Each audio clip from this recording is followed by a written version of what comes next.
पूरे देश में राम मंदिर की तैयारियां जोरों शोरों से चल रही हैं। ऐसे में हमारे साथ बातचीत करने के लिए मौजूद हैं विश्व हिंदू परिषद के working president Alok Kumar ji. Sir, किस तरीके से तैयारियां चल रही हैं? हर दिन का, हर पल का इंतजार हो रहा है।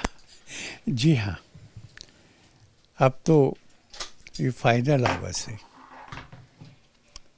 सब प्रतीक्षा कर रहे हैं कि 22 जनवरी आए, दोपहर के 12:20 का समय हो, अभिजीत मुहूर्त, और फिर भगवान का प्राण प्रतिष्ठा का कार्यक्रम पूरा हो जाए। अयोध्या सजी सवरी है। शायद त्रेता युग में जब राम लौटे थे तब भी ऐसे ही सजी सवरी होगी। बड़ी सड़कें, सड़कों के दोनों तरफ राम जी के जीवन के 3D चित्र, एक विस्तृत सुविधापूर्ण रेलवे स्टेशन और ऐसा एरोड्रम जो मंदिर भी लगता है।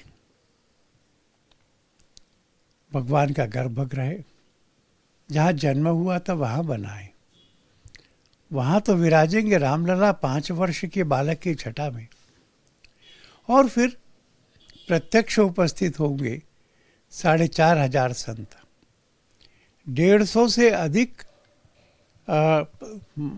मत पंथ संप्रदायों के, अनुसूचित समाज के, और साथ ही सिख बौद्ध जैन परंपरा के 2,500 और लोग आएंगे।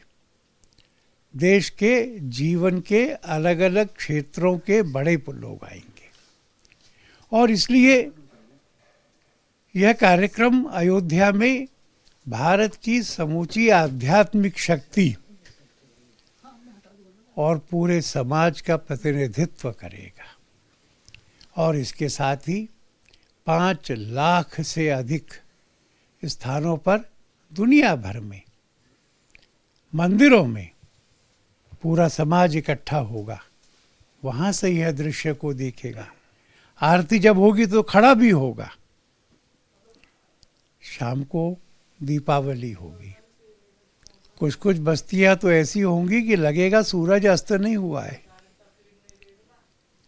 500 साल का संघर्ष, त्याग, बलिदान, प्रयत्न, आशा, निराशा, उस सब के बाद की यह उपलब्धि, हिंदुत्व के स्वाभिमान की पुनर्स्थापना, सफलता, ऐसा हो रहा है। ठीक है सर, आप इतनी सुंदर व्याख्या कर रहे हैं और बता रहे हैं अभिजीत मुहूर्त होगा, जब इतना शुभ नक्षत्र है, इतना शुभ दिन चुना गया है। इसके बावजूद फिर भी कुछ लोग विरोध कर रहे हैं, कह रहे हैं कि ये तो विश्व हिंदू परिषद, बीजेपी, आरएसएस, इन लोगों ने हाईजैक कर लिया है। ये देश का प्रोग्राम नहीं रहा है, देश के राम वाला प्रोग्राम नहीं रहा है, सिर्फ पार्टी विशेष और व्यक्ति विशेष का प्रोग्राम हो गया है। हम लोग तो इसमें इवन हैंडेड है। प्रधानमंत्री को बुलाया तो विपक्ष के नेता को बुलाया, केवल भाजपा अध्यक्ष को नहीं बुलाया, सब मेजर पॉलिटिकल पार्टीज के अध्यक्षों को बुलाया। सब हिंदुओं का कार्यक्रम हो, ऐसा हम चाहते हैं। कुछ लोग गुणा भाग कर रहे होंगे, मुस्लिम वोट बैंक का और हिंदू भावनाओं के हर्ट होने का। दोनों में से कौन प्रमुख है? क्या लगता है सोनिया गांधी अखिलेश यादव इसलिए मना कर रहे हैं? मैं नहीं उनके कारण जानता, मैं तो केवल अंदाजा लगा रहा हूँ। क्योंकि शुरू में जिस दिग्विजय सिंह ने कहा था कि बहुत अच्छा है, होना चाहिए, सोनिया जी भी जाएंगी, बाकी लोग भी जाएंगे, वही दिग्विजय को अब इसमें आपत्ति क्यों नज़र आ रही है? 10-12 दिन में क्या अंतर पड़ गया? कुछ बाहरी कारण होंगे, नहीं तो राम जी की शरण में आना सबको मीठा लगना चाहिए था। दिग्विजय सिंह कह रहे हैं, चंपत राय जी पर आरोप लगा रहे हैं। सर, एक बार फिर से वही सवाल खड़े कर रहे हैं। दिग्विजय सिंह जी को असंगत बोलने के लिए जाना जाता है। चंपत राय जी जैसा तपस्वी जीवन, कोई व्यक्तिगत अपेक्षा भी नहीं, आरोप झूठा है। उन्होंने उसके पक्ष में कोई तथ्य, तर्क, प्रमाण नहीं दिया है। और मैं समझता हूँ कि चंपत राय जी को मानहानि का मुकदमा करने पर विचार करना चाहिए। सर आखिरी मेरा सवाल है कि चूंकि अब आडवाणी जी भी जा रहे हैं, मुरली मनोहर जोशी भी जा रहे हैं, आपने खुद इसकी ताकीद कर दी है, तो सर ऐसे कोई विशेष आप किस्सा बताएं, महत्व बताएं, कोई ऐसा उनका वो दिखाएं कि उन लोगों ने जो है इस पूरे आंदोलन में किस तरीके से नेतृत्व किया था उस ददीची निष्ठा के साथ में, लाल कृष्ण आडवाणी और अशोक सिंघल जी के बारे में।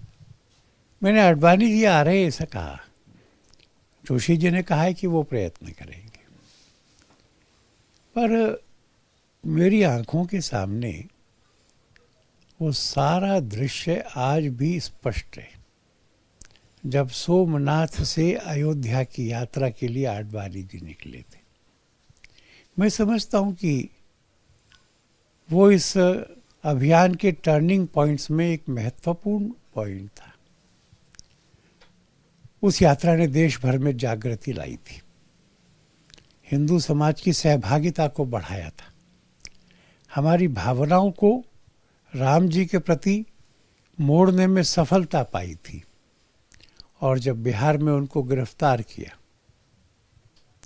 तो फिर उसकी चुनौती को हिंदू समाज ने स्वीकार किया था, जो अक्टूबर नवंबर में अयोध्या में प्रकट हुआ था।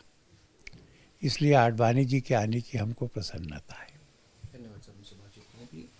वीडियो जर्नलिस्ट जैनेंद्र के साथ मणिदीप शर्मा, न्यूज़ नेशन।